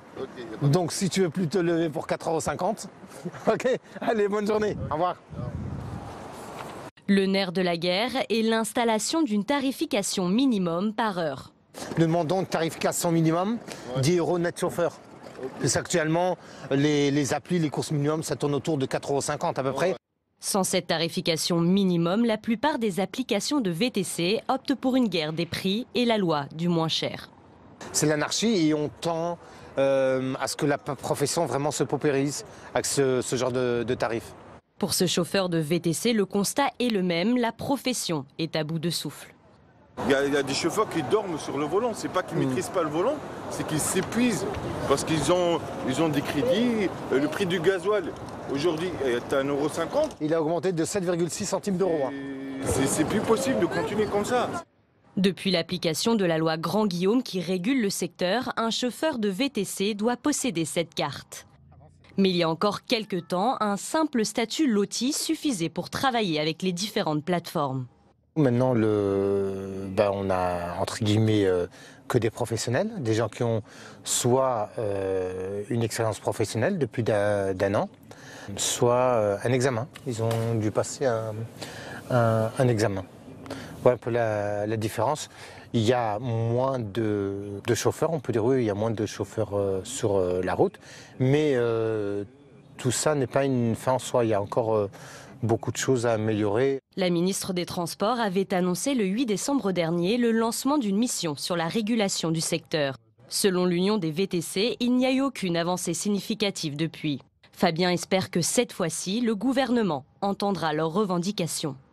Et on retrouve Saveria Rojek, toujours en direct de la salle des conférences du Sénat pour une réaction à cette grève annoncée des chauffeurs VTC. À vos côtés, Frédéric Marchand, sénateur La République En Marche du Nord. Absolument. Bonjour Frédéric Marchand. Bonjour. Merci de répondre à nos questions. On vient d'entendre dans le sujet la réclamation, ce que réclament les chauffeurs, c'est une tarification minimum par heure. Est-ce que ça serait possible ? Écoutez, je pense qu'il y a aujourd'hui dans le dossier des VTC plusieurs sujets à aborder. Il y a bien évidemment le sujet de la tarification qui est un sujet important. Il y a aussi le sujet de la formation, puisqu'avec l'application de la loi Grand Guillaume, il y a des obligations et une concertation qui a été mise en place, notamment en lien avec la ministre des Transports, Elisabeth Borne, pour faire en sorte que tous les acteurs puissent être rassemblés et qu'on puisse trouver des solutions. Alors justement, vous venez de le lire, la ministre des Transports avait annoncé le 8 décembre dernier le lancement d'une mission sur la régulation du secteur. Selon les syndicats, selon l'Union des VTC, il n'y a eu aucune avancée avancées significatives depuis. Est-ce que c'est vrai? Nous sommes aujourd'hui le 14 février, réunion le 8 décembre. Il y a des annonces qui ont été faites par la ministre Muriel Pénicaud et par Elisabeth Borne, s'agissant notamment des problématiques de formation, puisqu'il y a un tas de chauffeurs qui sont aujourd'hui impactés par cette loi Grand-Guillaume. Je pense qu'il faut aller tranquillement et avancer, non pas à marche forcée, sur un sujet qui est quand même un sujet essentiel et en lien, je le répète là encore une fois, avec tous les acteurs. Mais ce que vous nous dites, c'est qu'il faut aujourd'hui modifier cette loi Grand-Guillaume? Je ne suis pas sûr qu'il faille modifier la loi Grand-Guillaume. Il faut l'appliquer, mais il faut regarder bien évidemment les situations des uns des autres et puis tenter de trouver des solutions finalement pour tout un tas de chauffeurs qui sont aujourd'hui quelque part en lien direct avec des plateformes qui, elles aussi, je pense, doivent se regarder à un moment donné dans la glace. Quelles seraient-elles ces solutions? Ah bien, les solutions, la concertation, la négociation et trouver une solution qui soit acceptable pour toutes et tous, notamment en matière de tarification minimum, en matière de services, sans oublier aussi la nécessaire régulation d'un marché qui ne marche pas aujourd'hui forcément sur ses deux jambes. Dernière question, est-ce qu'on peut craindre vendredi des actions de masse, des blocages par exemple? On a l'habitude dans ce pays de craindre beaucoup de choses quant à un mouvement. Alors c'est vrai qu'il y a une masse importante de chauffeurs qui ont été impactés. Donc oui, alors l'utilisation des transports en commun peut être aussi un palliatif. Mais je pense qu'il faut continuer sur la voie de la concertation et de la négociation. Très bien, merci beaucoup. Merci d'avoir répondu à nos questions. Merci à vous, Saveria, pour cette réaction. Mobilisation nationale demain dans les tribunaux pour réclamer une justice de qualité. C'est suffisamment rare pour être souligné. Tous les acteurs du monde judiciaire font front commun. Dans le viseur, le manque de moyens, mais aussi les 5 chantiers de la justice menés par la garde des Sceaux, Nicole Belloubet. Les explications de Marie Brémaud. Et il faut maintenant lancer effectivement des réformes rapides, car je crois que nous n'avons plus de temps à perdre pour réformer la justice. Il y a un mois, la garde des Sceaux exposait les chantiers de la justice après des semaines de concertation. Des premières pistes qui visiblement n'ont pas convaincu ni les magistrats, ni les avocats, ni les personnels judiciaires, puisque 9 syndicats appellent à manifester demain. Dans un communiqué de presse, ils dénoncent une justice en piteux état et des objectifs purement gestionnaires de la part du gouvernement. Le premier objet de la colère, une possible réorganisation de la carte judiciaire. Et si la ministre ne cesse de rabâcher qu'aucun lieu de justice ne sera fermé, les syndicats redoutent une suppression des tribunaux d'instance par une spécialisation des contentieux, avec pour conséquence la disparition d'une justice de proximité et accessible à tous. Autre volet de la réforme, la numérisation progressive des procédures. L'objectif est de créer une plateforme de justice civile effective en 2020. Mais derrière ces mesures, il est évidemment question d'argent. Et même si le budget de la justice est en augmentation, les acteurs du monde judiciaire décrivent une situation alarmante. Manque de procureurs, de juges, de greffiers. La France consacre moins de 0,2% du PIB par habitant à la justice, quand la plupart de ses voisins européens sont autour de 0,3%.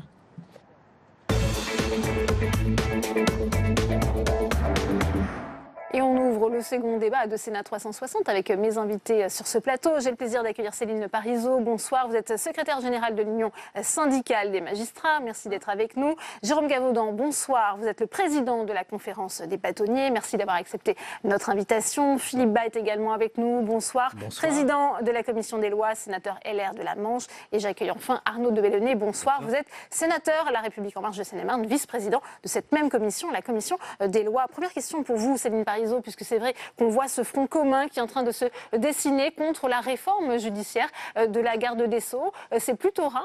Qu'est-ce qui vous a motivé justement pour vous allier notamment au syndicat de la magistrature? Vous n'êtes pas forcément toujours d'accord avec cet autre syndicat. Effectivement, ça fait pas mal d'années qu'on n'a rien fait ensemble et là on s'est dit que c'était vraiment le moment. On n'est pas tout seul puisqu'il y a tous les fonctionnaires des greffes et les avocats qui sont partie prenante avec nous de ce mouvement. Alors c'est pas contre la réforme d'une manière générale, parce qu'il y a une partie de la réforme à laquelle on n'est pas opposé, notamment vous parliez de la réforme numérique et effectivement ça, au contraire, on l'appelle de nos voeux depuis des années et il est temps que le numérique entre réellement en juridiction parce que malheureusement pour le moment il n'y est pas. C'est peut-être pas le cas partout, on y verra au cours de ce débat. Oui. Mais voilà, il y a un manque criant de moyens, de budget, qui fait que les réformes qu'on nous annonce nous font extrêmement peur, parce qu'on voit bien qu'elles ne sont faites que pour pallier la pénurie, en tout cas une bonne partie d'entre elles, notamment la réforme de la carte judiciaire. Et ce qui compte au final, c'est ce que va y perdre le justiciable au passage, la proximité de la justice, la possibilité de pouvoir s'adresser à un juge quand on a une difficulté, tout simplement. Jérôme Gabaudan, les avocats seront également aux côtés, ça a été rappelé, des magistrats demain. Eh bien, qu'est-ce qui vous gêne dans cette réforme annoncée? Est-ce qu'elle est au pas de charge aussi? Oui, il y a un problème de méthode et il y a un problème de fond. Le problème de fond, c'est qu'on oublie, parce qu'on manque de moyens, on l'a dit, on le redit, je crois que c'est un constat que les uns et les autres ont déjà acté, on oublie que le problème de la justice, ce qu'est la justice en réalité, c'est une autorité, c'est un des fondements de la démocratie. Et on a l'impression en réalité que sur le fond, on est en train de glisser sur la volonté des pouvoirs publics d'éloigner réellement le justiciable du juge, de son juge. Les avocats, on n'est pas toujours d'accord avec les juges, mais on les aime bien parce qu'ils ont ce mérite d'exister et de trancher les litiges. Et donc la question de fond est de savoir si à un moment ou à un autre, nous ne sommes pas sur une forme de dérive, de volonté d'assécher le recours au juge par la complexification des procédures, le numérique sans prendre en compte effectivement la fracture numérique qui peut exister dans ce pays, et puis surtout sur l'éloignement géographique, dans le regroupement de juridictions, dans des réformes qui finalement, oui, éloignent le justiciable de son juge. Et ça, c'est un problème de démocratie. Sur la forme, beaucoup de concertation, non. Alors 15 octobre. Oui. Oui. Jérôme Gabaudan, puisque vous dénoncez cette absence de concertation, je vous propose d'écouter Nicole Belloubet au moment où elle a lancé justement sa réforme judiciaire. Elle vantait justement la méthode mise en place par le gouvernement. On l'écoute. Nous allons faire appel à l'ensemble des praticiens pour qu'ils puissent, comme je l'ai dit à l'instant, réfléchir dans chaque ressort de cour d'appel et nous faire remonter des propositions de la nature de celles que nous avons entendues à l'instant et qui sont extrêmement concrètes. Faut-il développer le champ de la médiation obligatoire? Faut-il développer, la réponse est évidemment oui, le traitement informatisé? Il n'y a pas eu de concertation, Jérôme Gabaudan? Oui, il y a une forme de concertation. Et il y a beaucoup de sujets où les avocats sont prêts à avancer. La médiation, l'acte d'avocat, la volonté d'obtenir un titre exécutoire lorsqu'un acte d'avocat est rédigé.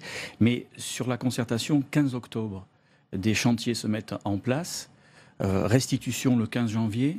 Nous nous mettons tous à travailler les uns les autres et en réalité, on ne sait pas ce qu'il y a derrière. Et cette volonté de travailler par chantier, vous aurez remarqué qu'hier ont été lancés les 5 chantiers en matière de santé. Donc cette volonté d'attaquer les problématiques au pas de charge dans cette cosmétique technocratique du chantier, ça va 5 minutes. Alors, en réalité, la réponse. Oui, bien entendu. Mais nous en sommes là. 15 janvier, 15 février. Au pas de charge que le gouvernement est en train de mener justement pour réformer la justice. Est-ce que vous entendez justement ce qui est dit sur ce plateau? Mais ce qui fait consensus, c'est qu'il y a une véritable urgence à redonner à la justice de notre pays les moyens d'agir efficacement et de répondre aux missions qui sont les siennes. Et de manière globale. C'est la justice, mais c'est aussi les questions de sécurité, les questions évidemment d'administration pénitentiaire qui ont fait l'actualité il y a peu de temps. Donc il y a urgence. Philippe Bas d'ailleurs a contribué à la rédaction d'un rapport il y a quelques années qui révélait cette urgence. Donc on est tous d'accord. Nous avons un président de la République qui, lors de sa campagne, a pris un certain nombre d'engagements qui sont très clairs. Nous avons une ministre de la Justice et un ministre du Budget qui, lors du projet de loi de finances pour 2018, a acté un certain nombre de choses, on y reviendra, avec une dimension pluriannuelle et des perspectives. Une ministre de la Justice qui lance une concertation en appelant tous ceux qui le veulent bien. Je note qu'un certain nombre de magistrats ont décidé de boycotter la concertation. Dont acte, peu importe, c'est dommage. Tous ceux qui ont pu contribuer, et ils sont des milliers, sur chaque thématique, ont pu le faire et de manière utile.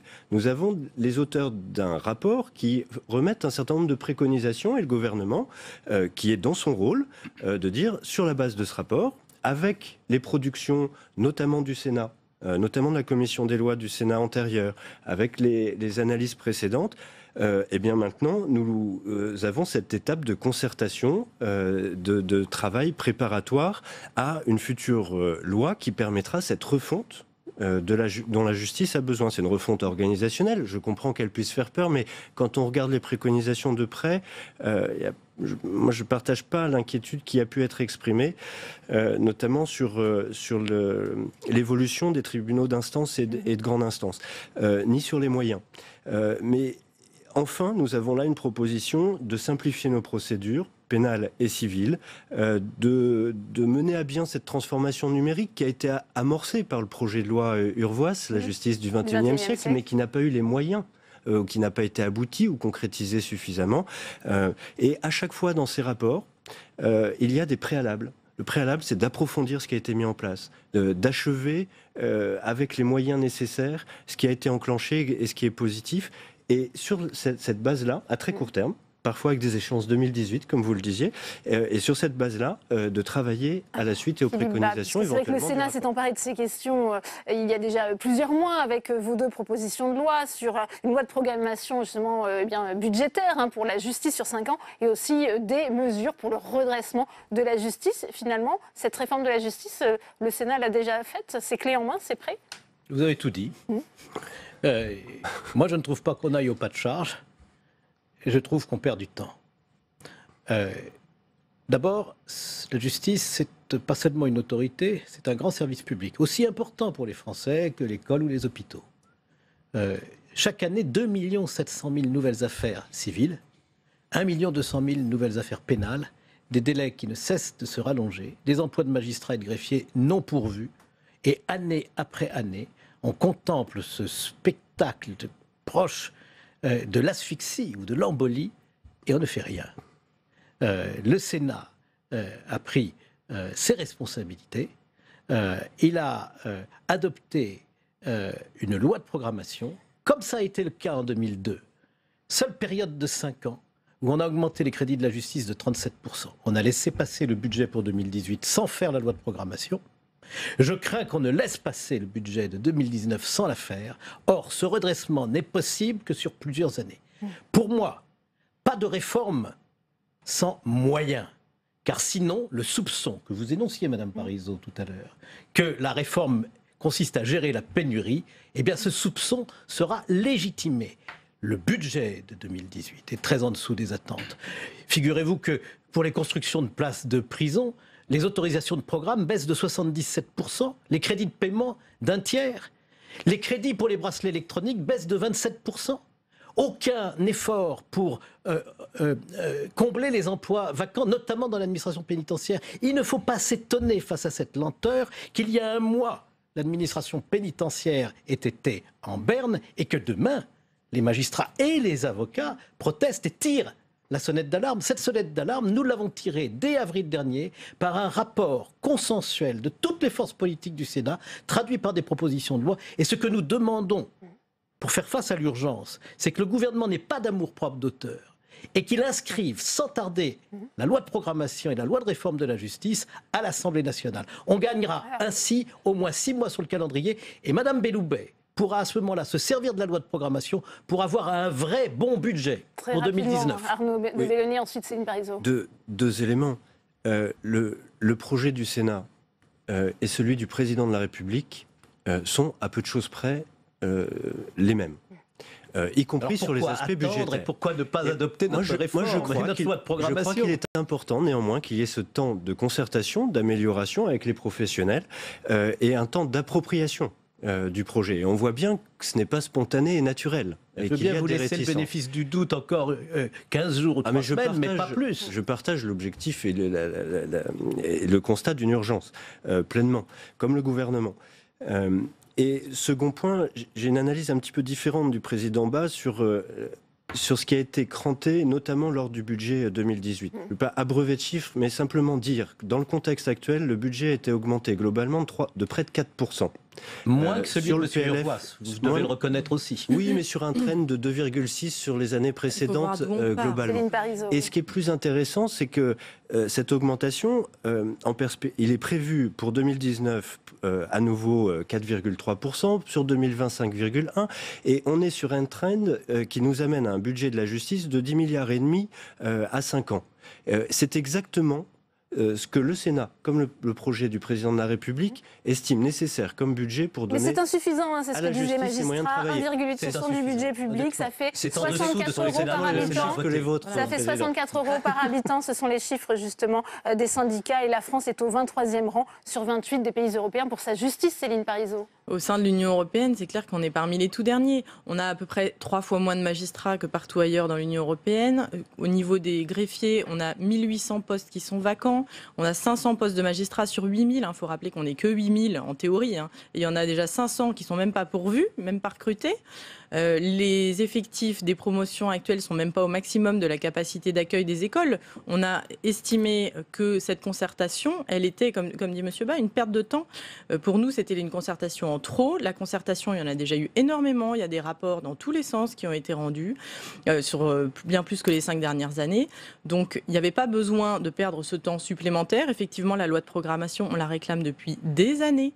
Là, elle va peut-être voir le jour en 2019. C'est une bonne chose, mais pour l'instant, on ne sait pas bien ce qu'il va y avoir dedans. Et les préalables que rappelait M. de Belenet tout à l'heure, les préalables qu'ont posés les auteurs des différents rapports sur les chantiers, il y en a un que vous avez omis. Le préalable, c'est de renforcer les effectifs. Les effectifs des SPI, pour suivre les condamnés, les effectifs de magistrats, les effectifs de greffe. Ça, c'est écrit dans les rapports. Et le problème, c'est qu'on va passer directement à la réforme sans remplir les préalables. Jérôme Gavaudan. Et notamment, je voudrais vous entendre sur une des dispositions, puisque la représentation par avocat deviendrait obligatoire pour tous les litiges portant sur des montants supérieurs à 100 000 euros. Ça, c'est important pour votre proposition. Oui, mais brièvement sur le fond aussi. Ce qui nous gêne, c'est que dans le rapport du sénateur Bas, c'est un ensemble de choses budgétaires avec un certain nombre de propositions sur lesquelles on est d'accord ou pas d'accord sur la régionalisation, mais au moins c'est un ensemble. Or, le sentiment que nous avons, c'est en ce sens que je dis c'est marche forcée, c'est qu'on prend les points irritants à la marge, les plus négatifs, les plus réducteurs, ceux qui empêchent l'accès au juge, et on en fait l'existence même d'une réforme. Alors que, quelque part, il peut y avoir effectivement un débat, des points d'accord, de désaccord, mais là, on est sur les points irritants, c'est-à-dire, et on ne se préoccupe pas, on l'a dit, du budget. Sur la représentation obligatoire, c'est un point qui nous sépare, c'est un des rares points qui nous sépare avec l'USM. La question, c'est que, effectivement, nous estimons, nous les avocats, qu'on a plutôt intérêt d'être défendu par un professionnel devant un juge que de ne pas l'être. C'est notre position de principe.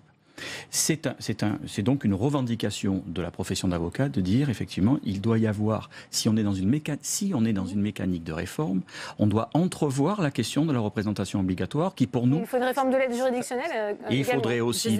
Ça ne nous sépare pas. Non, nous, ce qu'on dénonce, c'est que l'aide juridictionnelle à côté n'est pas suffisante. Et en réalité, exactement, cette idée qui est de dire la question du recours obligatoire à l'avocat peut entraver effectivement le recours au juge, oui, mais si le système ou la mécanique de l'aide juridictionnelle est réadaptée, réorientée, et nous faisons, la profession d'avocat, des propositions sur cette question-là, alors effectivement, il peut y avoir de la représentation obligatoire qui serait ramenée à un seuil européen à hauteur de 5 000 euros. Et dans ce cas, ce serait une excellente chose. Et dans ce cas, ça serait une excellente chose. Et c'est vrai que sur ce point, effectivement, nous... Est-ce que les mesures annoncées par le gouvernement, c'est aussi une réforme de la carte judiciaire qui ne dit pas son nom? On voit l'inquiétude sur certains lieux de justice qui pourraient être fermés. Honnêtement, je ne sais pas ce que veut faire le gouvernement. Des groupes de travail se sont réunis, ils ont remis leurs rapports. Ces rapports ont été rendus publics. Madame Belloubet, à ce jour, n'a pas déposé un projet de loi pénale, ni un projet de loi de programmation. Et je lui dis, pardon d'insister, mais un travail très important a déjà été fait. Dans notre pays, les réformes ne viennent pas nécessairement du gouvernement et du pouvoir exécutif. Nous amenons sur un plateau une loi de programmation consensuelle avec une loi organique de réforme de la justice qui a également été consensuelle au Sénat, qui comporte néanmoins certains aspects qui doivent donner lieu à un débat avec les professionnels. Mais pourquoi tarder alors que cette urgence est signifiée partout en France? Vous savez, quand nous avons fait notre rapport, Nous avons entendu 350 personnalités du monde judiciaire. Nous nous sommes déplacés pendant près d'1 an à raison d'1 ou 2 déplacements par mois dans les prisons, dans les écoles de justice, dans les tribunaux. Nous savons de quoi nous parlons. Nous avons vu la détresse des magistrats et des greffiers. Pas d'amour propre d'auteur, c'est la formule employée par Philippe Bas. La réforme du Sénat, elle est la clé en main. Pourquoi le gouvernement ne s'en saisit pas? Mais d'ailleurs, Madame Belloubet a dit et répété, notamment en séance au Sénat, que les travaux du Sénat étaient d'une grande qualité et méritaient d'être intégrés pleinement à la réflexion. Moi, je suis prêt à intégrer la réflexion de Madame Belloubet à notre propre travail aussi, je tiens à le dire. J'ajoute qu'on voit bien qu'il y a une démarche globale. Justice, police, Gérard Collomb a annoncé un certain nombre de choses, notamment sur les tâches indues et l'évolution de l'organisation de notre police. Pénitentiaire, il y a un certain nombre de travaux et de projets qui sont menés. On voit bien qu'il y a une approche globale qui n'aurait pas de sens. La réforme n'aurait pas de sens sans cette approche globale. On voit bien qu'il y a une mobilisation de moyens. Et je le répète, dans le contexte actuel, c'est un signe qu'il faut prendre pour ce qu'il est. C'est un engagement sur notre dispositif de justice. Et on voit bien aussi, en écoutant les uns et les autres et en lisant les communiqués, les appels à manifester, qu'il y a des inquiétudes, notamment sur les moyens, j'entends, mais je crois qu'il y a des gages et des garanties qui sont donnés, des engagements qui sont clairs. Et notamment sur la territorialisation. Ce que je vois dans le rapport... On aura toujours une justice de proximité, ça c'est aussi une crainte des professionnels. Ce que je vois dans le rapport, ce que je vois dans les propositions du candidat Macron à la présidence de la République, ce que j'entends, c'est qu'il y a cette préoccupation de recentrer le juge sur son cœur de mission, de le débarrasser d'un certain nombre de tâches chronophages qui ne lui incombent pas, qu'il puisse se concentrer sur sa mission. Et en matière de territorialisation, il y a justement cette préoccupation de rendre plus accessible la justice en proximité. Il n'y a pas d'approche quantitative, à la différence de mémoire sous la garde des Sceaux, Rachida Dati, où il y avait une logique de restructuration, de refonte d'économie de patrimoine et de diminution. Vous êtes convaincue, Céline Parizeau? C'est pas du tout le cas aujourd'hui. Non, sinon... Ce n'est écrit nulle part, pas bien au contraire. Pour ça demain. Le gros problème de la réforme telle qu'elle est proposée aujourd'hui, M. Bas disait on ne sait pas ce qu'il y a dans le projet de Mme Belloubet. Nous, en tout cas, on a rencontré le cabinet, on a rencontré la ministre. Ils ne se départissent pas vraiment des rapports qui nous ont été soumis. Donc c'est clairement la ligne de conduite qu'ils vont adopter. La carte judiciaire qui est proposée, elle est tout simplement illisible. Au lieu d'avoir 3 niveaux de juridiction, on en a 6. Même nous, les professionnels, on a du mal à comprendre le rapport sur la carte judiciaire. Donc aujourd'hui, on ne peut pas accepter ça. On nous dit que c'est une réforme pour plus de lisibilité, plus de proximité. C'est clairement pas le cas. En tout cas, ce n'est pas du tout ce qui est proposé. Vous voyez qu'il faut encore un peu de concertation. Ouais. Il y aura cette mobilisation, Jérôme Gavaudan, demain. Est-ce que la profession aussi des avocats que vous représentez ce soir est prête à faire d'autres actions? On le voit, il y a eu cette grogne aussi sociale du personnel de l'administration pénitentiaire. Alors, des actions de proposition, parce que l'Assemblée générale du Conseil national des barreaux statue siège vendredi et samedi. Nous serons donc force de proposition sur les chantiers. Mais il est vrai que tant que nous n'avons pas, il y a un moment, je pense que le cabinet doit s'ouvrir, doit être un peu transparent. Et donc, on peut effectivement continuer à mobiliser et nous resterons vigilants. Je crois qu'on ne peut pas demander aux gens de travailler, dire que c'est de la concertation, ce que nous faisons les uns et les autres, mais à un moment, il faut dire ce qui est projeté. Et tant que nous n'avons pas, et c'est ça le sens de la journée d'action qui s'est petit à petit créée, tant que nous n'avons pas effectivement un retour clair de ce que sont les projets de la chancellerie, nous sommes dans l'attente, pas forcément dans l'inquiétude, mais en tout cas dans la mobilisation. Il nous reste très peu de temps pour conclure. Arnaud de Belenet, vous entendez quand même ces professionnels qui demandent une justice de qualité. C'est le mot d'ordre de la mobilisation. Demain, vous pouvez leur garantir que la justice sera toujours de qualité? Non, mais je crois que chacun est dans son rôle, que les objectifs sont partagés. C'est l'intérêt général qui prévaut, que les lignes sont claires, les objectifs sont très clairs. Il y a des inquiétudes qui s'expriment. Elles sont clairement exprimées sur le budget et sur ce sujet de territorialisation. Je n'ai rien lu d'inquiétant et rien vu ni entendu d'inquiétant sur ces points-là. Donc la concertation est encore nécessaire, démonstration est faite. Et puis il y a une dimension qu'on n'a pas évoquée ce soir, qui mérite de l'être, c'est toute la thématique du sens et de l'efficacité de la peine, qui là aussi bouleverse, est un des 5 chantiers. Allez, pour finir, la justement, Commission des lois vient de décider une nouvelle mission pluripartisane pour réfléchir justement au sens et à l'efficacité des peines. Encore une. Mais vous pouvez vous réapproprier une réflexion les travaux avancée remis de la à la commission ministre. des lois. Eh bien, merci. Merci à vous, Philippe Bas, merci à Jérôme Gabaudan, merci à Céline Parizeau, merci Arnaud de Belenet d'être venu sur ce plateau. C'est la fin de cette édition. Merci à vous de l'avoir suivi. À 18h30, on va plus loin, présenté par Rebecca Fitoussi. Très bonne soirée et à demain, 14h45, pour les questions d'actualité au gouvernement.